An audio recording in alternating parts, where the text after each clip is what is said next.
السلام علیکم۔ عشق رسول صلی اللہ علیہ وآلہ وسلم میں چور کو معاف کر دیا۔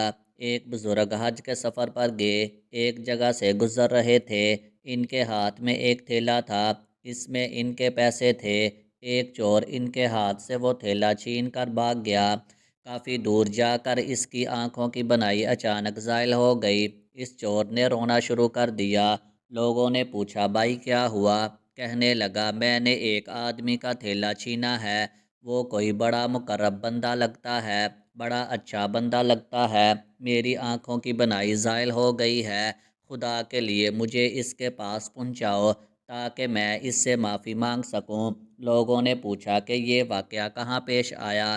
کہنے لگا کہ فلاں حجام کی دکان کے قریب پیش آیا۔ لوگ اس کو اس دکان کے پاس لے کر آئے اور حجام سے پوچھا کہ اس طرح کا آدمی یہاں سے گزرا ہے، آپ اسے جانتے ہو؟ اس نے کہا، مجھے اس کے گھر کا تو پتہ نہیں، البتہ نمازوں کے لیے وہ آتے جاتے ہیں، اگلی نماز کے لیے پھر آئیں گے۔ یہ لوگ انتظار میں بیٹھ گئے۔ وہ بزرگ اپنے وقت پر تشریف لائے۔ لوگ اس چور کو اس کے پاس لے کر گئے تو اس چور نے بھاگ کر ان کے ہاتھ پکڑ لیے، پاؤں پکڑ لیے کہ مجھ سے غلطی ہوئی، گناہ ہوا، نادم ہوں، شرمندہ ہوں، میری بنائی چھن گئی۔ آپ اپنے پیسے واپس لے لیجئے اور مجھے معاف کر دیجئے تاکہ اللہ تعالیٰ میری بنائی کو ٹھیک کر دے۔ وہ بزرگ کہنے لگے، میں نے تو تجھے پہلے ہی معاف کر دیا ہے۔ یہ بات سن کر چور بڑا حیران ہوا اور کہنے لگا، حضرت میں تو آپ کا تھیلا چھین کر بھاگا اور آپ فرماتے ہیں کہ معافی مانگنے سے پہلے ہی آپ نے معاف کر دیا۔ وہ فرمانے لگے کہ ہاں، میرے دل میں کوئی بات آ گئی تھی۔ فرمانے لگے، میں نے ایک حدیث پڑھی جس میں نبی کریم صلی اللہ علیہ وآلہ وسلم نے فرمایا، قیامت کے دن جب تک میری امت کا حساب پیش کیا جائے گا تو میں اس وقت تک میزان کے قریب رہوں گا جب تک کہ میرے آخری امتی کا فیصلہ نہیں ہو جاتا۔ میرے دل میں یہ بات آئی کہ اگر میں نے اس چور کو معاف نہ کیا تو قیامت کے دن یہ مقدمہ پیش ہوگا، اور جتنی دیر میرے اس مقدمے کا فیصلہ ہونے میں لگے گی، اللہ کے محبوب صلی اللہ علیہ وآلہ وسلم کو اتنی دیر جنت سے باہر رہنا پڑے گا۔ اس لیے میں نے معاف کر دیا کہ نہ تو مقدمہ پیش ہوگا، نہ ہی میرے محبوب کو جنت میں جانے میں دیر لگے گی، وہ جلدی جنت میں تشریف لے جائیں گے۔ سبحان اللہ کہ رسول صلی اللہ علیہ وآلہ وسلم کا دوسرا واقعہ۔ حضرت زید رضی اللہ تعالیٰ عنہ پر عنایت و بخشش۔ حضرت زید رضی اللہ تعالیٰ عنہ ایک صحابی ہیں۔ بچپن میں ہی کسی نے ان کو غلام بنا لیا تھا۔ بالآخر وہ نبی کریم صلی اللہ علیہ وآلہ وسلم کی خدمت میں پہنچ گئے اور وہ وہیں رہنے لگے۔ ان کے والد ان کے بارے میں بہت فکر مند ہوئے۔ وہ ان کو ڈھونڈتے، روتے اور اشعار کہتے تھے۔ کسی نے بتا دیا کہ آپ کا بیٹا تو فلاں جگہ پر موجود ہے۔ چنانچہ ان کے والد اور چچا ان کو لینے کے لیے وہاں پہنچ گئے۔ انہوں نے زید رضی اللہ تعالیٰ عنہ سے آ کر ملاقات کی اور انہیں سمجھایا کہ میں بھی تیرے لیے اداس ہوں، تیری والدہ بھی اداس ہے اور دوسرے رشتہ دار بھی اداس ہیں۔ ہم نے تیری خاطر بہت سفر کیے، بہت سی مشقتیں اٹھائی، اب آپ قسمت سے مل گئے ہیں، چنانچہ اب ہمارے ساتھ چلیں۔ چونکہ وہ انہیں بغیر اجازت کے نہیں لے جا سکتے تھے، اس لیے ان کو سمجھانے کے بعد وہ نبی کریم صلی اللہ علیہ وآلہ وسلم کی خدمت میں حاضر ہوئے۔ وہ اللہ کے محبوب صلی اللہ علیہ وآلہ وسلم کی خدمت میں عرض کرنے لگے کہ اے قریش کے سردار، آپ بنو ہاشم کی اولاد بڑے کریم لوگ ہیں، آپ مہمان نواز ہیں اور لوگوں کے ساتھ بھلائی کرنے والے ہیں۔ ہمارا بچہ آپ کے پاس ہے، آپ اسے ہمارے ساتھ بھیج دیجئے تاکہ ہم سکون کی زندگی گزار سکیں۔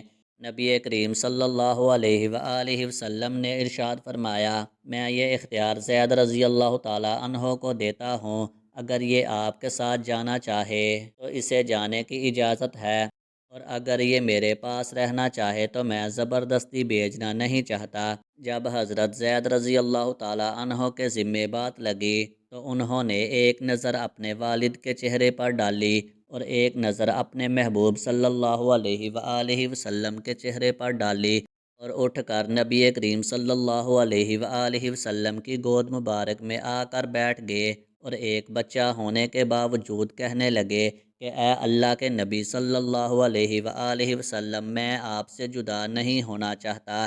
جب وہ نبی علیہ السلام کی گود میں بیٹھ گئے تو اللہ کے محبوب صلی اللہ علیہ وآلہ وسلم بہت خوش ہوئے اور فرمانے لگے، آج سے میں نے زید کو اپنا بیٹا بنا لیا۔ سبحان اللہ۔ حضرت زید رضی اللہ تعالی عنہ نے اپنے باپ کی گود کی بجائے نبی علیہ السلام کی گود کو پسند کیا۔ اللہ رب العزت کی قدردانی دیکھیے کہ صحابہ کرام رضوان اللہ علیہم اجمعین ان کو پوری زندگی زید بن محمد کے نام سے پکارا کرتے تھے۔ نبی کریم صلی اللہ علیہ وآلہ وسلم نے اپنی ایک رشتہ دار عورت سے ان کی شادی کر دی تھی۔ نہ صرف یہی بلکہ تمام صحاب میں سے صرف آپ کا نام قرآن مجید میں آیا ہے۔ اللہ تعالیٰ نے ارشاد فرمایا، ترجمہ: پھر جب زید تمام کر چکا اس عورت سے اپنی غرض، ہم نے اس کو تیرے نکاح میں دے دیا۔ صحابہ کرام ان کا بڑا احترام کرتے تھے۔ عشق رسول صلی اللہ علیہ وآلہ وسلم کا تیسرا واقعہ۔ میرا سر آقا مدنی صلی اللہ علیہ وآلہ وسلم کے مشابہ ہو جائے۔ ایک صحابی حبشہ کے رہنے والے تھے۔ وہ جب بھی نہا کر نکلتے تو ان کا جی چاہتا تھا کہ میں بھی اپنے سر میں اسی طرح درمیان میں مانگ نکالوں جس طرح نبی کریم صلی اللہ علیہ وآلہ وسلم نکالا کرتے ہیں، لیکن حبشی نسل ہونے کی وجہ سے ان کے بال گنگرالے، چھوٹے اور سخت تھے، اس لیے ان کی مانگ نہیں نکل سکتی تھی۔ وہ اس بات کو سوچ کر بڑے اداس رہتے تھے کہ میرے سر کو میرے محبوب صلی اللہ علیہ وآلہ وسلم کے مبارک سر کے ساتھ مشابہت نہیں ہے۔ ایک دن چولہا جل رہا تھا۔ انہوں نے لوہے کی سلاخ لے کر اس کو آگ میں گرم کی اور اپنے سر کے درمیان میں اس سلاخ کو پھیر لیا۔ گرم سلاخ کے پھرنے سے ان کے بال بھی جلے اور جلد بھی جلی، اس سے زخم بن گیا۔ جب زخم درست ہوا تو ان کو اپنے سر کے درمیان میں ایک لکیر نظر آتی تھی۔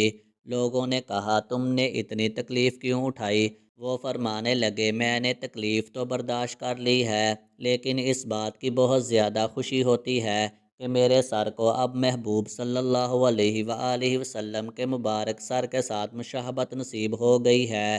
سبحان اللہ۔ ویڈیو اچھی لگی ہو تو ویڈیو کو لائک کریں، شیئر کریں اور مزید اچھی اسلامک واقعات والی ویڈیو دیکھنے کے لیے میرے چینل کو سبسکرائب کریں۔